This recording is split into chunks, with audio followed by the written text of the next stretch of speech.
Good evening. I wanted to make this video on uh, the circumstances of personal risk and threat situations, which we talked about in class today. So this will be under the heading of the political environment, and usually that's discussed within the political risk area, political risk and contingency planning. So I want to talk about this section on personal risk.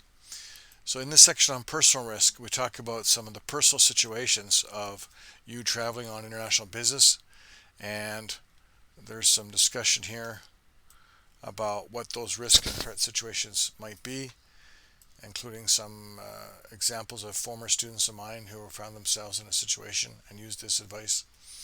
Also, the situation of when you go overseas, registering with the local Canadian embassy or consulate. And I want to talk about this for a few seconds and why you should do that.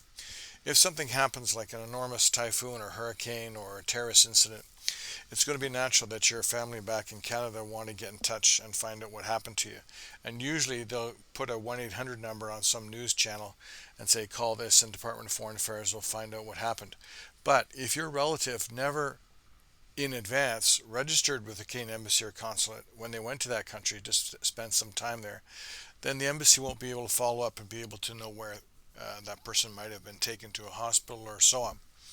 So I want to explain what this is about. So it's called voyage.gc.ca, and you simply go to this link, click on English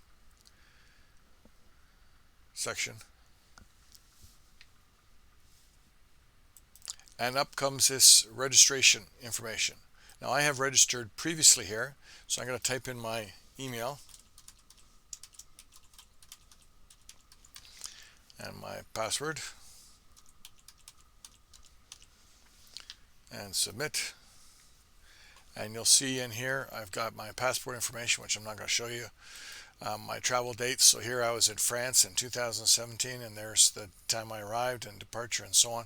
And there's other information that you can put in there as well. For example, your emergency contact, any kind of other, local telephone numbers or so on. So the reason why you would do that is because when something happens, they can either follow up and find out what happened to you, or in country they can find out what happened to you. So I wanted to show you in this particular example what had happened to me when I was in South Korea 2010.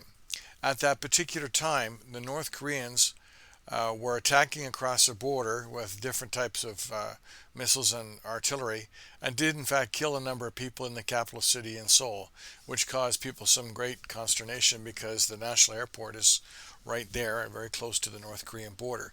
So they sent out an email to all of those who'd registered saying, we are encouraged to maintain our level of readiness, etc., etc. Well, the problem is there's only one way out of South Korea. It's through the airport in Seoul, which is pretty much on the North Korean border. The only other alternative is to swim across shark-infested waters in the Pacific Ocean to get to Japan. That's the only way out of South Korea. But that is an example of what will happen. If there's some incident or event, they'll send you an email saying, here's what we know, here's a contingency. If you can cross the border from France into Spain or from Germany into Switzerland or whatever it is, we can pick you up at this particular destination. So that's the contingencies that they have. Other situations that can happen if you get into trouble, there's a wide range of things that could affect you. For example, you could be falsely arrested for some situation. You could be unconscious in a hospital. You could be lost in the mountains. You could be a victim of some attack. Many kinds of things that could cause someone to want to have to look for you. So that's why it's important to do this registration situation. I hope that's useful to you. The next video we'll talk about is a grab bag.